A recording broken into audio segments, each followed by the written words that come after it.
Abra, por favor, a sua Bíblia no Evangelho de João, capítulo 6.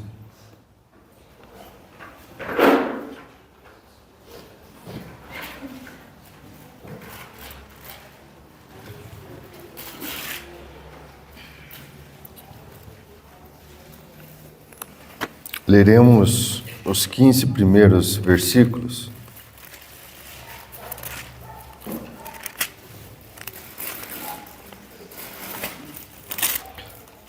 Evangelho de João, capítulo 6, versículos de 1 a 15. Diz assim a palavra do Senhor. Algum tempo depois, Jesus partiu para outra margem do mar da Galileia, do mar de Tiberíades, e grande multidão continuava a segui-lo, porque vira os sinais milagrosos que ele tinha realizado nos doentes. Então Jesus subiu ao monte e sentou-se com seus discípulos. Estava próxima a festa judaica da Páscoa. Levantando os olhos e vendo uma grande multidão que se aproximava, Jesus disse a Filipe: onde compraremos pão para esse povo comer? Fez essa pergunta apenas para pô-lo à prova, pois já tinha em mente o que ia fazer. Filipe lhe respondeu: 200 denários não comprariam pão suficiente para que cada um recebesse um pedaço. Outro discípulo, André, irmão de Simão Pedro, tomou a palavra. Aqui está um rapaz com 5 pães de cevada e 2 peixinhos. Mas o que é isto para tanta gente? Disse Jesus: mandem o povo assentar-se. Havia muita grama naquele lugar e todos se assentaram. Eram cerca de 5.000 homens. Então Jesus tomou os pães, deu graças e os repartiu entre os que estavam assentados, tanto quanto queriam, e fez o mesmo com os peixes. Depois que todos receberam o suficiente para comer, disse aos seus discípulos: ajuntem os pedaços que sobraram, que nada seja desperdiçado. Então eles ajuntaram e encheram 12 cestos com os pedaços dos 5 pães de cevada deixados por aqueles que tinham comido. Depois de ver o sinal milagroso que Jesus tinha realizado, o povo começou a dizer: sem dúvida este é o profeta que devia vir ao mundo. Sabendo Jesus que pretendiam proclamá-lo rei à força, retirou-se novamente sozinho para o monte. Oremos. Pai querido, a Tua palavra, ela foi lida nesse momento, ela será exposta, que Teu Espírito Santo nos dê um santo temor e tremor e reverência, para que estejamos desejosos e cautelosos para ouvir a mensagem do Senhor aos nossos corações. Em nome de Jesus, amém. Quero explorar esse texto que Deus colocou no meu coração aqui com vocês, para esse tempo de manhã. E muitas vezes esse texto ele é explorado de uma forma indevida, dando ênfase àquilo que o texto não quer dar. Muitas vezes apenas para aflorar as nossas vaidades, os nossos egos, muitas vezes voltado para uma vida terrena, materialista, mas longe disso de ser aqui o foco do texto. O Evangelho de João ele foi escrito cerca de 20 anos após os evangelhos chamados sinóticos, Mateus, Marcos e Lucas. Então os evangelhos sinóticos já estavam circulando há cerca de 20 anos nas igrejas, quando o Evangelho de João ele foi escrito. E qual é o propósito do Evangelho de João? Anunciar a vinda do reino de Deus e do Messias prometido. No Antigo Testamento, a Bíblia ensina que Deus é conhecido por vários nomes diferentes a partir de experiências que homens tiveram com o Senhor. Mas Deus, ele se revela a Abraão quando ele pergunta a Deus o seu nome como o grande eu sou. E a grande marca do nome de Deus no Antigo Testamento é ele conhecido como o grande eu sou. Por isso, no Evangelho de João, ele vai declarar que o Messias, o Filho de Deus prometido, ele é o cumprimento das promessas, ele é o grande eu sou. Ele é a luz do mundo. Ele é a porta das ovelhas. Ele é a ressurreição e a vida. Ele é o caminho, a verdade e a vida. Ele é a videira verdadeira.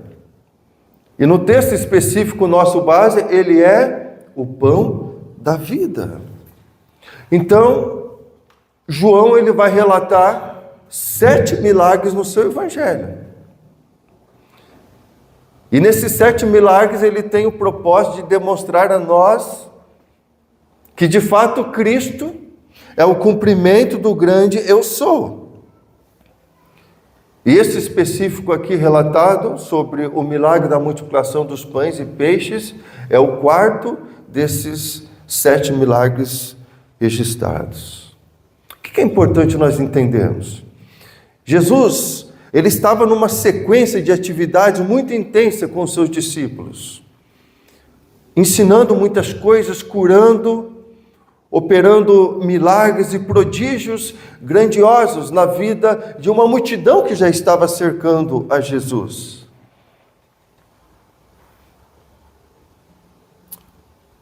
E eles estavam cansados. Somado a isso, João Batista, o primo e o precursor de Jesus, acabaram de ser degolado. É um momento muito difícil para Jesus e também para os seus discípulos. Eles estão cansados pela intensidade de trabalho, mas eles estão profundamente tristes e tensos também pelo degolamento de João Batista. Então Jesus ele entende o tempo difícil e ele diz: nós precisamos nos isolar e nós precisamos descansar. Então ele vai atravessar o mar da Galileia, onde Jesus, naquelas praias, ele realizou grande parte do seu ministério. Ele vai realizar porque ele pretende ficar num lugar isolado para ter um tempo de qualidade com seus discípulos. É um tempo difícil. E a gente precisa ter sabedoria e discernimento para entender que às vezes nós precisamos nos isolar, às vezes nós precisamos buscar refúgio ao lado de pessoas importantes, homens e mulheres de Deus, às vezes nós precisamos dedicar um tempo maior de qualidade com o nosso Deus para enfrentarmos os desafios do dia a dia. É isso que Jesus está procurando fazer com os seus.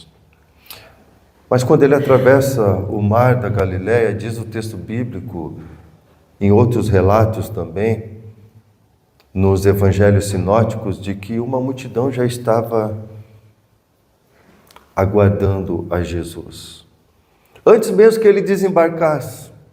Então Jesus ele foi com um propósito estabelecido, de ter um tempo de qualidade, de repouso, de renovo com os seus discípulos, mas algo inesperado aconteceu.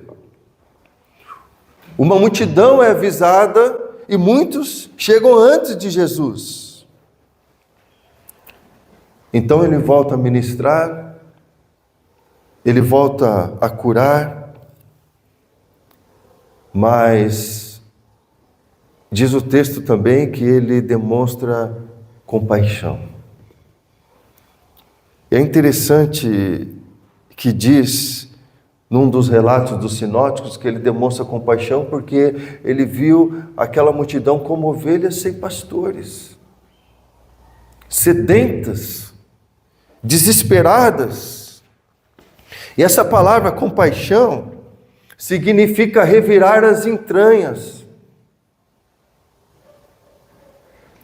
É uma palavra que vem do substantivo vísceras. Então as entranhas de Deus se remexem quando Ele vê os aflitos e os exaustos. Deus não é indiferente à nossa dor, Deus não é indiferente ao nosso sofrimento. Deus está presente o tempo todo em nossa vida, inclusive nos momentos mais difíceis. Ele se preocupa conosco, Ele tem compaixão por nós. Ele caminha conosco em nossos dilemas, nos nossos problemas, nos nossos desafios, nas nossas dúvidas, nas nossas inquietações, nas nossas crises. Nós podemos ter certeza de que Deus está conosco. Quando enfermidades assolam a nossa vida ou assolam a nossa casa, e muitas vezes vem aquela situação de impotência total, a gente pode ter certeza que o nosso Deus é um Deus de compaixão, e Ele se remexe ali por dentro nas suas vísceras, porque Ele se compadece de nós. Entendendo isso, eu quero pensar com você, extrair algumas lições aqui desse texto. A primeira é uma sequência disso que eu acabei de dizer. Jesus, Ele jamais é insensível à nossa dor. Jamais. Não existe insensibilidade no vocabulário de Jesus. Ele queria descansar, Ele queria ter um tempo de qualidade com os seus. Mas diante da miséria alheia, diante de ovelhas desamparadas como que sem pastor, as suas vísceras se contorceram.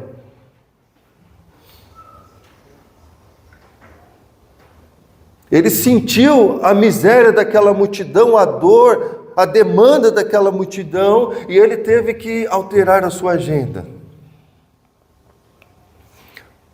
Isso deve nos alertar. Diante da nossa postura, diante de um mundo tão individualista e cruel, em que muitas pessoas, inclusive nas nossas igrejas, querem viver um cristianismo de conforto, de falsa segurança, sem renúncia, sem cruz, sem compromisso muitas vezes com a igreja, com o reino de Deus. Nesse mundo em que a sociedade prega cada vez mais a autonomia do ser humano, as pessoas têm dificuldade de serem presididas pelo Espírito Santo de Deus, porque elas querem governar a si mesmas num mundo egocêntrico, num mundo individualista, num mundo em que muitas vezes nós aprendemos que é cada um por si e Deus por todos. Ontem eu estava na posse de dois pastores, o pastor Valdo, da Segunda Igreja Batista aqui de Curitiba, que foi o preletor. Dentre tantas coisas, ele comentou sobre uma estatística que assusta, em que há um número exorbitante de pastores que têm abandonado o ministério porque não têm suportado mais. No Brasil, nos Estados Unidos, em vários lugares no mundo. Por exemplo, nos Estados Unidos, cerca de 1.500 pastores por ano abandonam o ministério. Porque é um mundo individualista, é um mundo egocêntrico, é um mundo em que muitos de nós, muitas vezes, temos dificuldade de assentarmos aos pés do Senhor e de aceitarmos sermos presididos pelo Espírito Santo de Deus.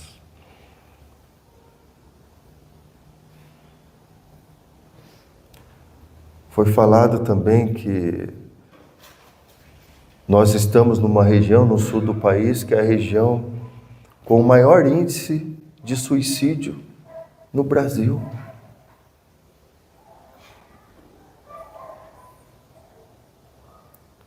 São ovelhas que estão sem pastor, são pessoas que estão desesperadas. E como foi a atitude de Jesus diante disso? Cancelar as férias, cancelar o descanso, porque uma prioridade maior se apresentou e nós não podemos deixar essas pessoas desassistidas. Então Jesus, ele não consegue ficar insensível diante da dor alheia.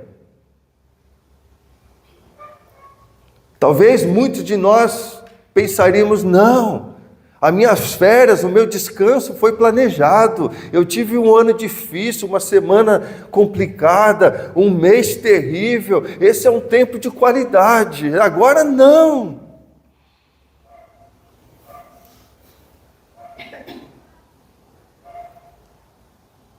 Jesus, ele não consegue ficar insensível à dor alheia.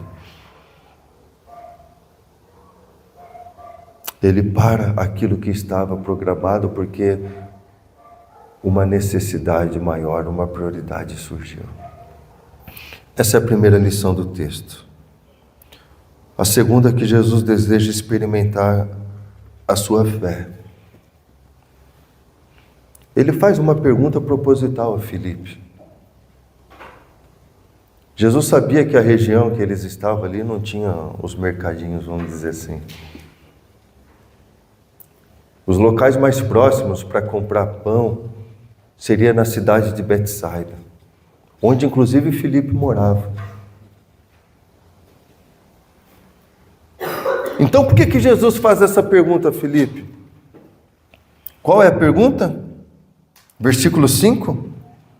Onde compraremos pão para esse povo comer? Betsaida não estava tão perto ali. Era final da tarde. Não resolveria o problema imediato daquela multidão. Então, a solução deveria ser outra. Deveria vir do grupo de Jesus. E esse é o intuito da pergunta que Jesus faz a Filipe. Ele sabe que ali não tem lugar para comprar pão. Então por que ele pergunta? Porque ele quer experimentar a nossa fé.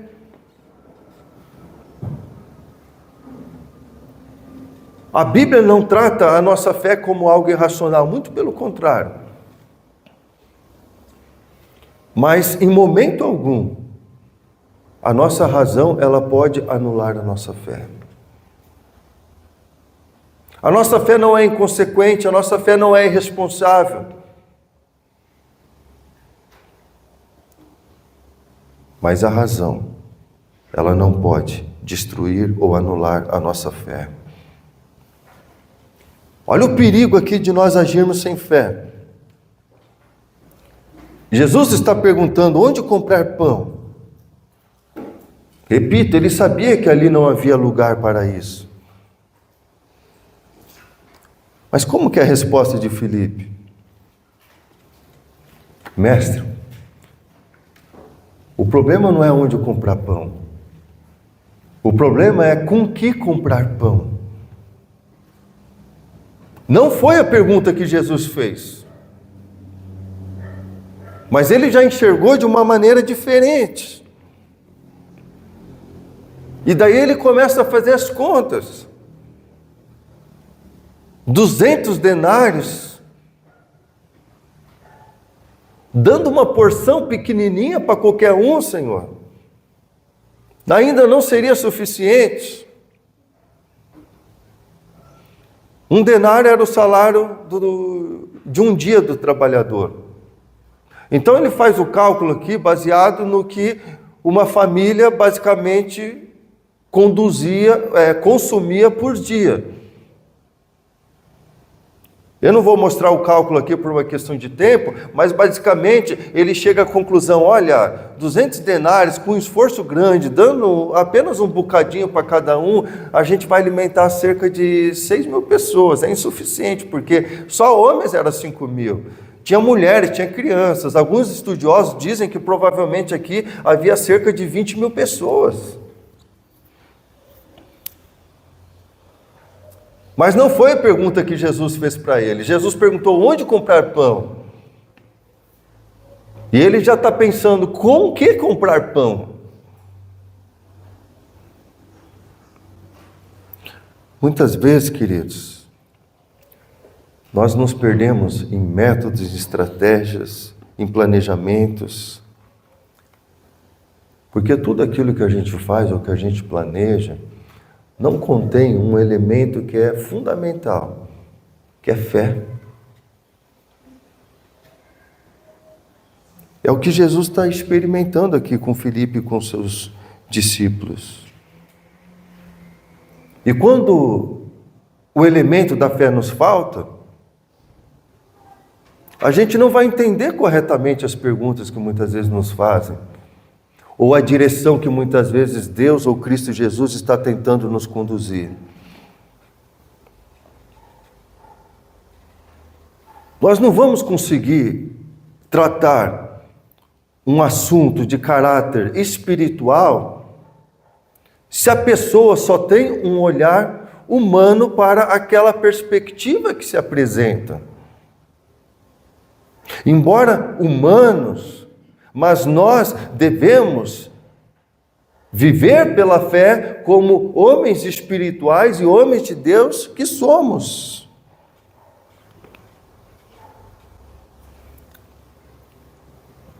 Então essa pergunta se soou cruel demais. Por quê? Porque Felipe, ele está pensando somente na perspectiva humana.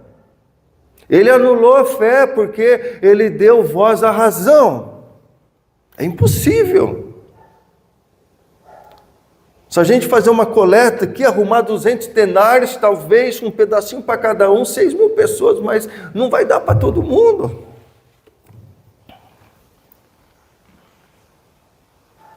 Então Jesus, ele quer acrescentar aqui o ingrediente da fé. E a gente fala e ouve muito de fé, mas de uma forma assim, bem prática. O que é fé? A fé, ela nasce quando os nossos recursos humanos, eles se esgotam, eles se esvaziam. Enquanto você tem recurso, não é fé. Mas quando os seus recursos se esgotam e você está na dependência exclusiva de Deus, daí a sua fé, ela começa. E é o que Jesus quer ensinar aos seus discípulos. Você pode fazer a conta que for, o cálculo que for, o planejamento que for, mas sem o ingrediente da fé não adianta.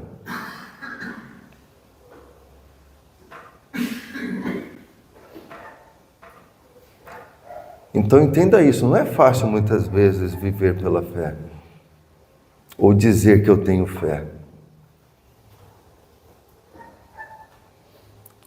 Quando você está com a sua situação financeira equilibrada, quando você faz bem o dever de casa, quando você gasta menos do que você ganha, é fácil dizer que tem fé. Mas quando o orçamento sai do controle e você já não tem condições, talvez de arcar com aquilo que você deve, daí o elemento da fé vai ter que começar a agir na sua vida. Então entenda isso. A fé, ela nasce quando a capacidade humana se esgota. Então Jesus, na segunda lição do texto, ele quer nos ensinar a experimentar a nossa fé. A terceira lição do texto aqui é que a gente precisa entender, e os discípulos precisavam compreender isso, é que Cristo está aqui. E às vezes tem verdades que são tão claras, que saltam aos nossos olhos, mas parece que ao mesmo tempo estão tão distantes. Nós estamos aqui no meio de uma congregação cristã, do povo de Deus. Não temos dúvida de que Cristo está aqui. Os discípulos já estavam caminhando há um tempo com Jesus e já experimentaram tantos milagres com Ele. Eles sabiam que Cristo estava ali. Só que muitas vezes no nosso dia a dia nós agimos como que se Cristo não estivesse em nosso meio. E daí aparece um dos 12, chamado André. Ele se aproxima de Jesus e ele diz: tem um menino aqui no meio da multidão, 5 pãezinhos e 2 peixes. O pão era de cevada, não era nem de trigo, que era o pão tradicional. Cevada geralmente era um ingrediente utilizado para alimentar animais. Por que esse menino fez um pão de cevada? Porque possivelmente ele era pobre. É um destaque do texto aqui importante. Talvez ele correu para os braços de Jesus, já se precavendo de que iria demorar, e preparou alguma coisinha rápida ali, talvez com um pouco que ele tinha em casa, cevada. E a ideia aqui desse peixe, no português não dá para a gente entender, mas no original nos dá essa ideia, é que um peixe excessivamente salgado. É como que se por uma necessidade maior tivesse que aumentar a dose do peixinho. Mas é o que ele tinha, é o que ele conseguiu. E é o que ele leva para estar com o Senhor. E André percebe isso. Olha, Senhor, tudo que nós temos é o que está com esse menino aqui. 5 pães e 2 peixes. Mas já um avanço. Porque Filipe, incrédulo,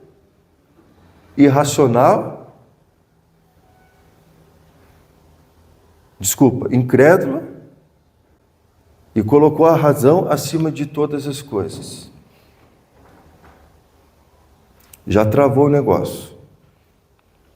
E agora André, ele já dá um passo um pouco diferente. Tem um menino aqui que tem um pouquinho. Mas ele diz: o que é isso para tanta gente?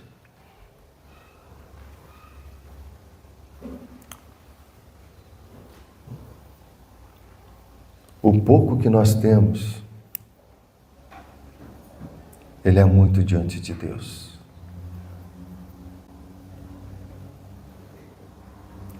Por isso a terceira lição importante desse texto é você entender que Cristo, Ele está aqui.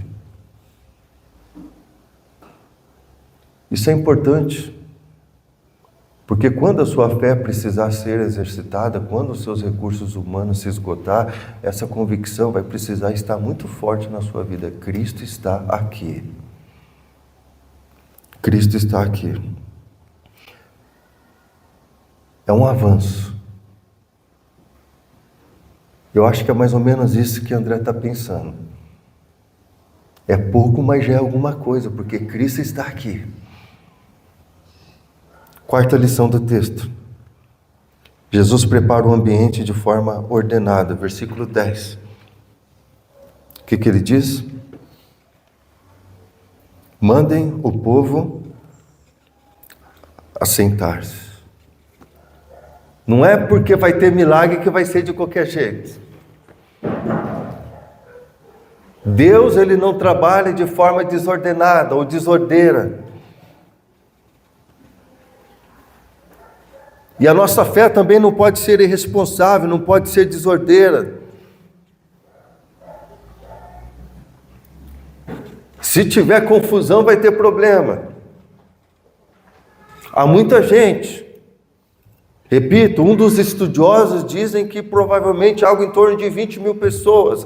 Então, era possivelmente um daqueles montes ao redor da Galileia, com muita grama, e começa a sentar todo mundo, vamos organizar esse povo aí.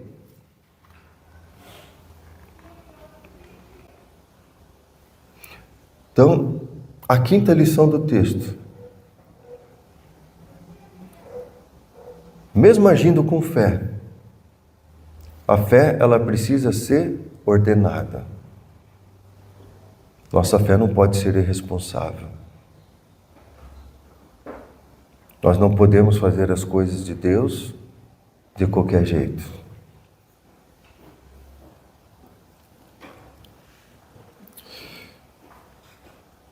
Quinto elemento do texto. Jesus dá graças pelo pouco, versículo 11, vou repetir. Jesus dá graças pelo pouco. Quinta lição do texto está lá no versículo de número 11. Ele pega o pouquinho que se tem, 5 pães, 2 peixes, e a primeira atitude de Jesus ao pegar aquilo é dar graças. Sabe por que muitas vezes as pessoas vivem mal?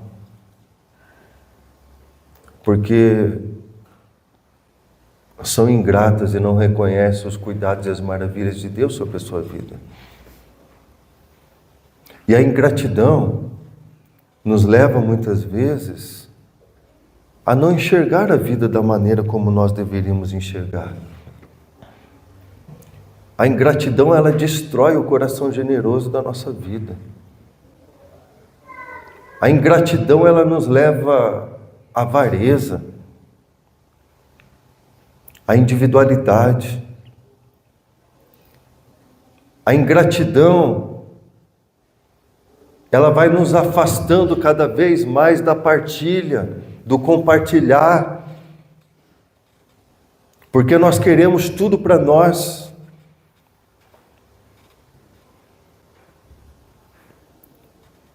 E a ingratidão muitas vezes nos leva ao zelo péssimo daquilo que Deus tem confiado em nossas mãos. Tem gente que vive com 5 mil reais muito melhor do que gente que vive com 10 mil. Porque entende o poder da gratidão, da generosidade, sabe administrar com zelo aquilo que Deus tem confiado em suas mãos.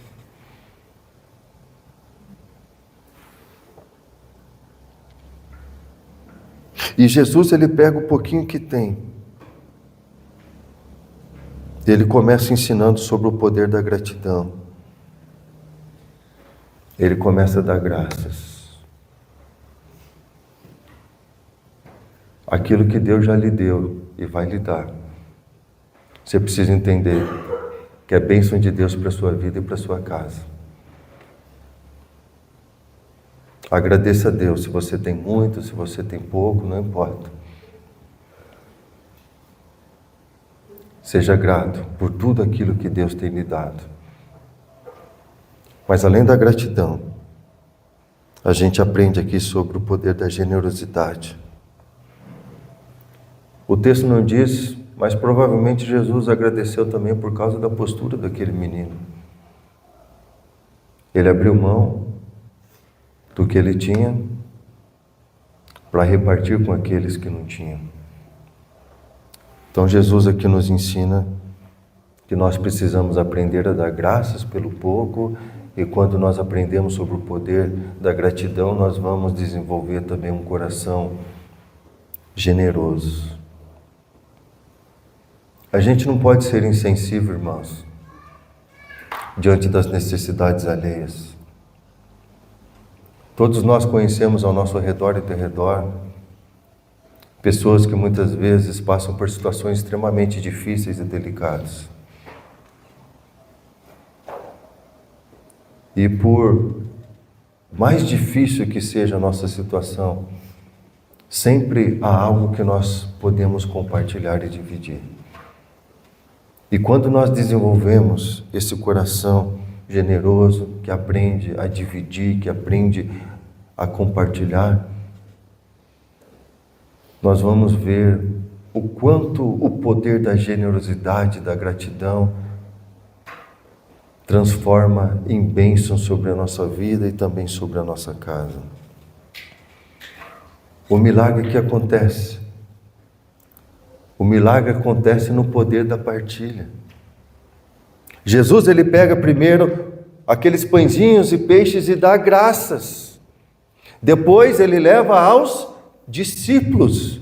E consequentemente os discípulos levam a multidão. Olha que legal. Primeiro a gratidão, ação de graças pelo pouco, que na presença de Deus é muito, e depois começa-se a passar, entre aspas, de mão em mão, é o poder de partilha, até que chega no destino final, que é a multidão.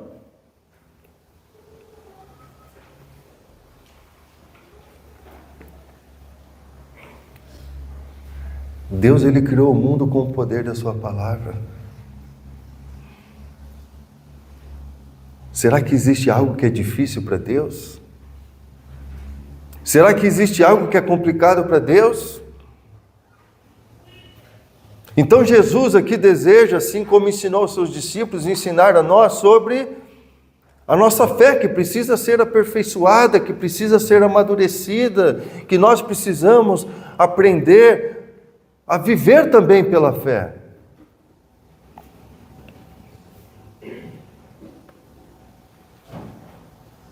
Cinco pães, 2 peixes. Por causa da fé que foi aplicada, do poder da gratidão, do poder da partilha, multiplicou-se e alcançou a vida de tantas pessoas. Irmãos, você não tem noção, quando você aprende a experimentar isso, o quanto o poder da generosidade pode, inclusive, abençoar a sua vida e a sua casa. Isso foi algo que eu ensinei de berço, mesmo não sendo educado num lar cristão, ou sendo educado num lar cristão católico. Eu sempre cresci vendo meu pai sempre ajudando muitas pessoas. Inclusive, na época que ele liderava uma equipe na empresa que ele trabalhava, tinha alguns cargos ali que ele selecionava para contratar pessoas necessitadas. Ele não olhava currículo.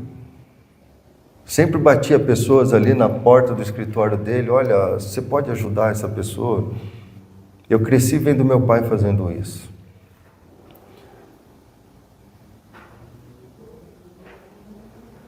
E é interessante que na minha caminhada cristã, quantas vezes eu experimentei isso também, não somente na minha vida, mas na minha casa. É impressionante como a vida passa rápida. E na minha caminhada cristã, eu pude conviver com algumas pessoas que estavam passando por situações muito difíceis.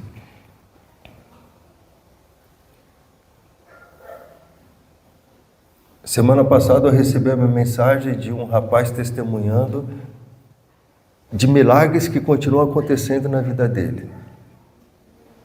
Nós tivemos uma caminhada muito longa por causa de uma situação muito crítica que ele estava, em que ele precisou literalmente experimentar os milagres de Deus na sua vida durante muito tempo. Isso já faz quase 3 anos, os milagres continuam acontecendo ainda hoje. Eu nunca vi um adulto entrar na minha sala, no meu escritório, e se humilhar tanto como uma criança e chorar tanto como ele fez aquele dia. Ali eu pensei, esse está no fundo do poço. E depois, acompanhando, nós percebemos que o poço não tinha fundo, o buraco era muito mais embaixo, os problemas eram muito mais graves. Aquele rapaz precisava de um milagre. E a minha preocupação era que ele não desse cabo de sua vida e que a sua família não fosse destruída pelo que aconteceu.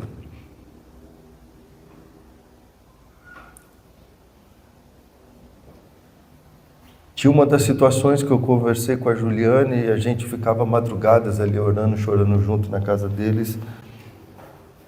Eu falei, Juliane,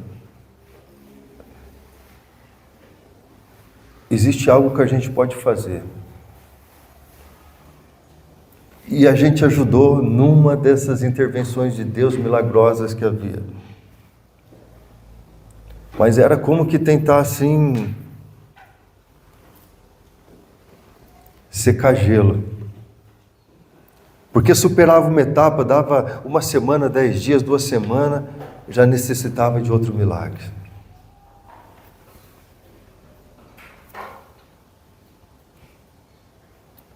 Eu digo que esse rapaz, ele se converteu, embora já estivesse na igreja há bastante tempo, se converteu nesse tempo. É impressionante o que Jesus fez na vida dele.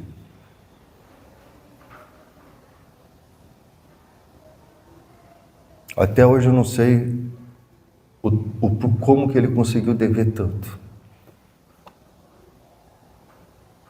Trabalhava numa empresa, ainda trabalha de referência na cidade. Ele é muito conhecido ali na cidade, respeitado. Mas ele foi no abismo mais profundo.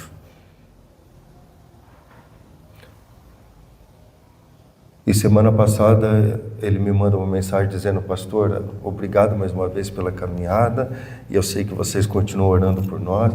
Eu quero testemunhar aqui que eu recebi uma promoção. Agora eu vou liderar 2 agências, eu vou ganhar muito mais do que eu ganho hoje, e eu não tenho nenhuma dívida. Mas sabe uma das coisas que eu passei a acompanhar e ouvir na vida dele, quando ele foi para o fundo do poço e Deus foi levantando ele passou a ser mais fiel. Ele passou a adotar missionários ou projetos missionários, ele passou a investir no reino de Deus.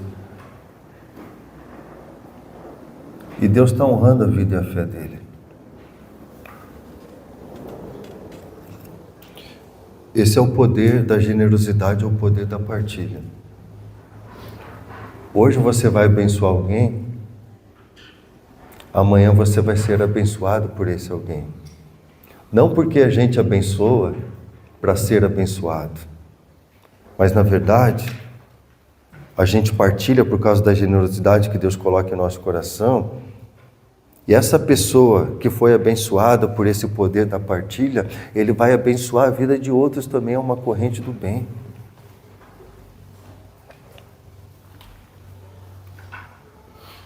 Eu finalizo a 6ª e última lição do texto. Amadureça na fé.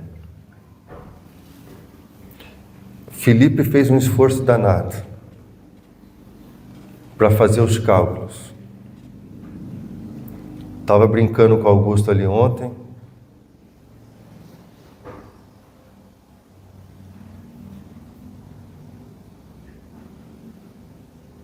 Como é complicado pintar essas aberturas, porque você pensa que terminou, você olha, ficou coisas para fazer. Daí ele falou, olha pastor, é por isso que lá na empresa que eu trabalho, eu criei uma fórmula lá, que ele explicou, deu um nome, e daí multiplica por 3, para não dar margem para erro. Eu falei, Augusto, a gente errou porque não aplicou tua fórmula aqui.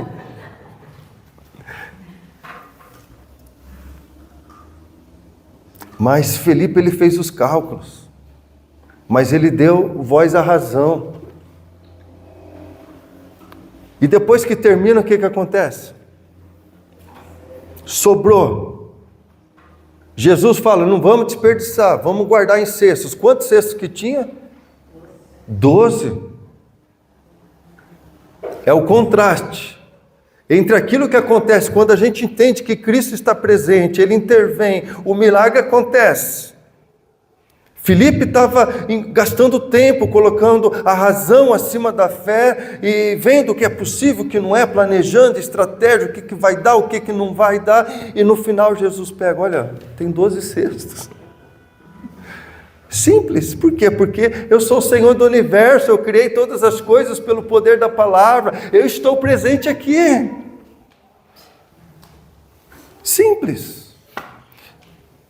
E daí você pode estar pensando, pastor, por que Jesus fez isso? Para esfregar na nossa cara? Não. Isso quem faz é o homem carnal. Sabe quando você não tem um apoio, você tem êxito, e daí alguém lá vai esfregar na cara de alguém que não apoiou? Isso é o homem da carne, o homem espiritual não faz isso. Jesus ele está dizendo o seguinte, viu como a gente estava com dificuldades? E olha como foi maravilhoso. Eram 5 pães, 2 peixes, todo mundo comeu, está de barriga cheia, e sobraram ainda 12 cestos. Sabe o que Jesus está querendo ensinar aqui? Agora que a nossa fé foi amadurecida, o que nós vamos fazer? Nós vamos celebrar o milagre de Jesus sobre a nossa vida, sobre a nossa comunidade. É um convite à unidade, ao fortalecimento, a uma fé amadurecida, ao crescimento espiritual. Jesus está dizendo, olha, nós estávamos complicados, mas agora está até sobrando, então vamos celebrar o milagre, vamos celebrar Cristo, vamos celebrar a vida, vamos celebrar o verdadeiro pão da vida que desceu dos céus e dá vida ao mundo. Eu faço aqui uma observação que Jesus também fez. É proibido desperdiçar, tá? Eu não sei se você tem esse péssimo hábito na sua casa, mas não existe resto de comida. Coloca no prato aquilo que vai comer. Essa barriguinha está assim porque em algum tempo que às vezes sobrava, o pai comia, para não desperdiçar. Gratidão, alegria, mas as crianças sabem lá, eles colocam o que eles vão comer. Amém, queridos? Amém. Deus abençoe a sua vida. Eu quero concluir dizendo que esse 4º milagre, Jesus estava enfatizando um milagre maior, que Ele é o verdadeiro pão da vida que desceu dos céus. Mais do que o material, nós precisamos da presença do grande Eu Sou na nossa vida e na nossa casa. E Ele está aqui presente em nosso meio. E é tudo isso que a gente precisa. Em nome de Jesus. Amém.